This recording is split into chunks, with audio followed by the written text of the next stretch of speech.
Thank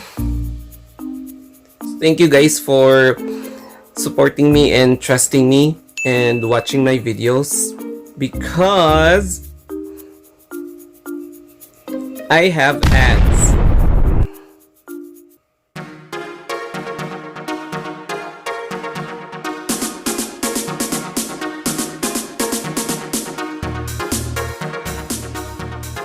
And yes po mga kaibigan, I already have ads and YouTube already approved my channel to be a part of the YouTube partnership or partner program. I'm so grateful. I'm very overwhelmed. Hindi ko pa talaga in-expect na medyo short lang yung duration na. It's parang 10 days ata. Kaya guys, don't stop supporting my channel and subscribe my two YouTube channels. The first is The Story of Anthony and the second one is The Story of Anthony Vlogs. Tapos, if you want your name to be mentioned by me, just don't forget to comment down below para i-mention ko yung name nyo. Tapos, sa mga bagong YouTubers like me, I created a new YouTube channel. Link is on the description box, yung link. Yung name ng group is YouTubers/I Love Beautiful Philippines. Tapos, don't forget to follow me, like me, and support me on my Facebook page, Instagram, and Twitter, The Story of Anthony.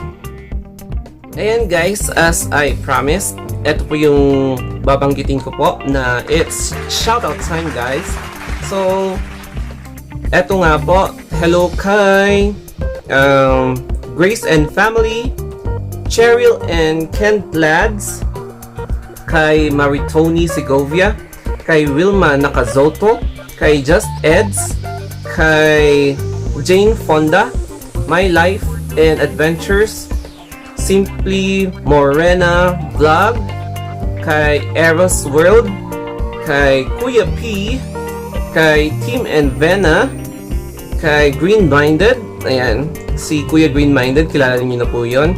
Tapos si Andy Uneda, kay Mighty Casey, kay Pilipinas or Pilipinoy, kay Precious Honey Palma, kay Remby P, kay Toto M, kay Dutch Pinoy Couple, kay Chris Santillan, kay Lola Joyce, kay Lola Belen and Family, kay Ampy Omnes, kay Spicy Lady, kay sino pa ba?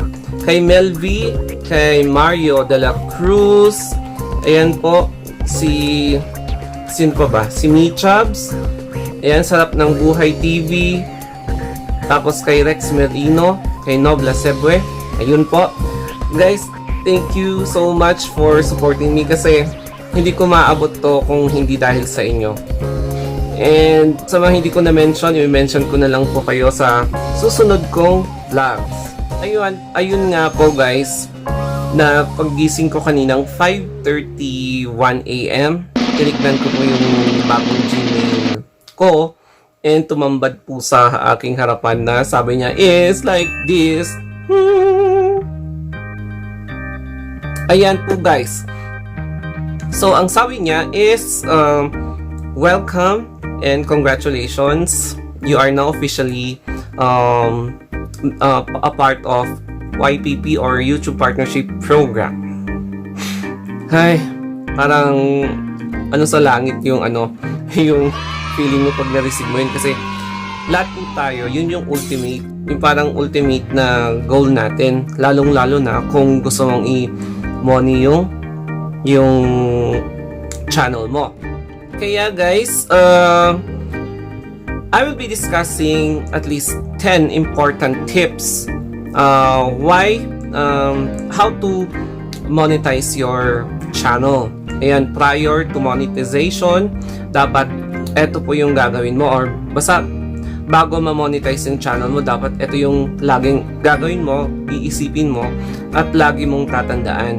Ayan. Kaya sabi ng yung pinakita ko kanina, yung official na mail ni Google, na sabi niya is always always use your common sense. Kasi pag hindi mo ginamit yung common sense mo, medyo madadali ka. Parang sa law yan, if sabi nila, ignorance excuses no one. Pag hindi ka aware sa mga law, medyo, ayan, lagi kang madadali. Let's start with number 1. Always post videos. Guys, diba tinignan nyo, nakita nyo naman, I already have 100 videos before being accepted or being monetized. It's because I always post videos that I want, that I love to share. That's why siguro marami akong na-entice na viewers and nag-subscribe sila sa channel ko. Number 2 is joining live streams. So if you subscribe to a channel that is super active in YouTube, then they seem to join live stream, then participate in their live stream, because this is one of the best way for you to gain more friends, and then eventually they will become your regular watcher or audience. Ayan, madami nagpo-follow sa'yo para mag-increase yung number of subscriber mo din. And then number 3, if you at least gain 100 subscriber, kahit na 50, you can do live streaming, because you will get your subscribers to know you better. If you do live streaming, you will be letting your subscribers know your personality. You can interact with them through their live chat, their post, or their previous messages to your videos. Ayan. Tsaka pag-increase din yan ng watch hour, guys. This is the most important thing, guys. Number 4 is never post copyrighted songs, photos, or videos. Basing from experience, guys, if you have a copyright claim, YouTube will mail you in your Gmail account stating that either the song that you're using is being claimed by the original owner. So guys, importante na wag kayong mag-upload or gumamit ng mga songs ng iba, lalo na yung mga sikat na songs. Tapos yung mga photos naman, wag kayong mag-post ng yung photos ng Nike, yung mga Adidas, yung mga alam nyong laging pinopost sa billboard, kasi yung mga advertisers noon, mahigpit sila sa pagmo-monitor ng kung sinong taong nag-upload doon, lalo na sa YouTube. And then iti-take down talaga yung video nyo, guys. Kaya mas maganda, mas mahigpit yung photo, kasi as in iti-take down talaga nila yung video mo. Nakakatakot yon. And then yung video din, ayan guys, ito yung pinaka nakakatakot sa lahat. If you post a TV segment, kasi nakita mo nga, you saw some other YouTubers uploaded a certain teleserye or a video owned by a large company. Okay, nag-upload ka, after 5 minutes, hindi na claim yung magiging mangyayari sa'yo. The company will eventually take down your video, and then you will have a copyright strike, and then you will have to wait for 90 days before you will become eligible to reapply for monetization. Ganun yun, guys. Kaya just go, wag nyo ng Number 5, guys, do not use prohibited words. May 3 levels yan, guys. Nasa dashboard nyo yung 3 levels of prohibited words. Yung unang-una, yung expression nyo, ayokong sabihin yung baka maano yung do not use prohibited words, yung mga ganon, kasi bawal talaga yan, lalong-lalo na if you're intending to defame others, to post emotionally aggressive words that causes psychological impact to the viewer. Maling-mali talaga yun, guys. Tapos sabi ng iba, hindi naman na-copyright yung wala namang email yung. It's because the prohibited words are different from the copyrighted material. So, magkaiba yung dalawa, guys. Kaya, if you use prohibited words, matatagalan yung monetization mo or hindi ka ma-monetize. Ayan guys. Importante guys, number 6 is to check your videos before habang wala pa yung review.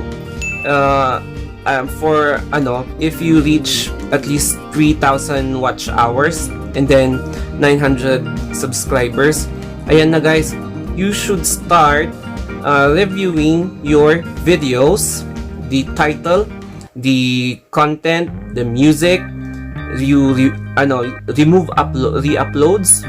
Ayun. Kasi guys, it is better to wait na magaan yung loob mo kaysa you are waiting na meron kang konsensya kasi feeling mo may nagawa kang kababalaghan, di ba? And then if you do yung mga minors such as yung mga babies, mga kasi I understand for mothers or parents, sisters, brothers, aunts, guardian to show their loved ones yung mga bata sa videos. Parang ang ganda, di ba? Feeling nyo ang ganda, pero sabi kasi kung monetization yan, you should be at least 18 years old. That's why sa mga if you show at least yung mga bata na below 18, hindi talaga yan pwede, lalo yung mga bata. Kasi number 2, yung reason nun is meron yung mga to protect the privacy, tapos to protect that child or that individual against exploitation. Ganun po. Kaya kung minsan na-disable yung comments or worse, pati yung video ma-detect down kasi nga minor yung mga kaya ingat-ingat guys sa mga pagsasama ninyo ng mga minor sa videos nyo. Tapos if you watch a certain video, just make sure to watch the whole video because YouTube's main goal is to let users appreciate the video and to be entertained, tapos to gain their users' interest pag nag-watch sila ng video. So, importante din na mag-comment ka to complement the original works of the uploader. Hindi yung mag-watch ka lang tapos mag-click ka lang. Mapupunta talaga sa spam yan. And then, ang pinaka-worst guys, ma-terminate yung channel mo if you do spammy activities. Tapos, it is better to use a better camera. Kasi guys, nakaka-attract ka ng more viewers if you use a clear camera. Pag malinaw yung video mo, ang daming na-amaze, tapos napapanood nila. Yung parang na-entertain talaga sila na from start to finish, they appreciated your work kasi nga ang clear, ang klaro, lahat ng details sa video nakikita. Pag blurred, nakaka-distract siya at ayun, may iiwan ka ng mga viewers, sayang din yung mga potential na subscribers mo. Tapos guys, make sure your audio or yung voice mo is audible, meaning they can hear what you're talking about. Kasi if the music is louder than your voice, hindi mo ma-entertain yung mga viewers mo. Hindi lang sila mag-iiwan, hindi sila magiging interesado, magiging potential basher mo pa sila. At doon ka magkakaroon ng medyo criticisms na constructive or yung bashing. Kaya it's better to balance the sound, yung audibility ng sound mo para at least maintindihan yung sinasabi mo. At the same time, yung pinoportray mo or yung dinedescribe mo sa isang presentation, photo, or video, ganon, nung pinapresent mo. And number 10 guys, never kang okay, ganito na lang. Be always good to others. Huwag kang magtaray kasi if you're showing your strong personality to other YouTubers or to your audience, mapapalayo mo yung loob nila kasi they will have a wrong impression about you na medyo ganito kang tao. So, magiging aloof sila sa'yo. So, it's better for you to become approachable. Kahit ba yung mga ibang vloggers, naiintindihan natin na hindi nila alam yung rules, be always kind to them. Huwag kayo magmataray sa kanila na ganito yung sinabi nila, magmamataray ka na agad. No. Be always kind to them. Teach them the proper way of giving comments. Treat them with respect, kasi if you treat them na walang respeto, magkakaroon ka ng maraming kontra sa YouTube. And guys, if you always show that kind of attitude, yung hindi ka approachable sa ibang tao, guys, hindi ka mag-grow. Pag magmamataray ka, hindi ka mag-grow, guys. Kaya it is always to be positive, to be approachable, and to be friendly. Ayan, guys, para yun kasi ang goal mo, diba, guys? If you want to become a YouTuber, set yourself as an example, as a social media influencer. Kasi pag nagtataray ka, parang baliktad it's like you're contradicting what you want to be in the future as a YouTuber. Ayun, guys.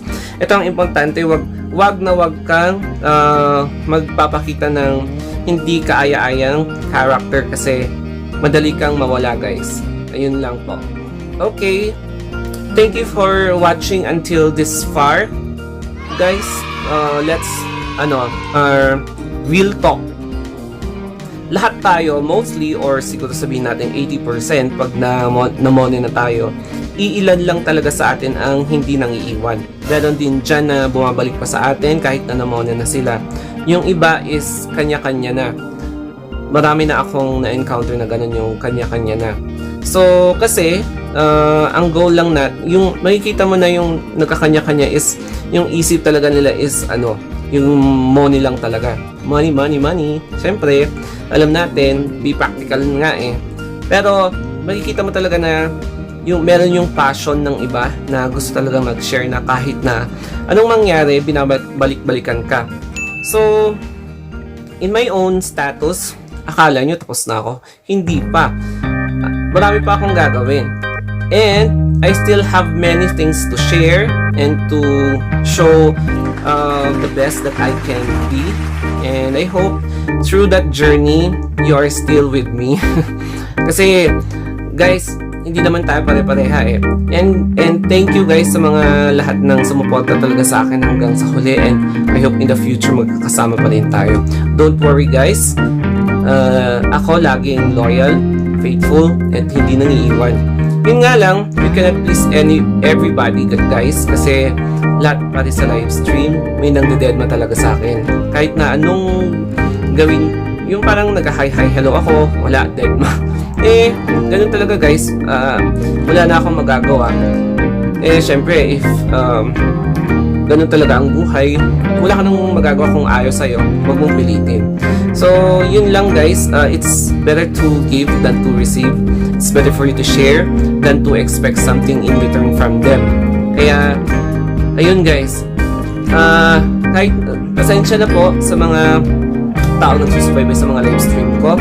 Siguro I will yung isang channel ko na lang, doon muna ako mag-live stream, kasi doon pa wala pang hindi pa komplikado yung malayo pa ako sa katotohanan, guys, sa isang channel. So, abangan nyo na lang ako sa isang channel, and this channel, guys, is more on uploading videos na lang po, guys. Ayun. Thank you, guys, and don't forget to subscribe my 2 channels. The first is The Story of Anthony and The Story of Anthony Vlogs, guys. Ayun, nasabi ko na po yung bagong Facebook group natin, yung YouTubers / I Love Beautiful Philippines. And guys, please always update me sa may Facebook page ko, Instagram, tsaka Twitter. I'm very active there. Yun lang po, guys, and excuse me. Thank you and goodbye, guys. Mwah.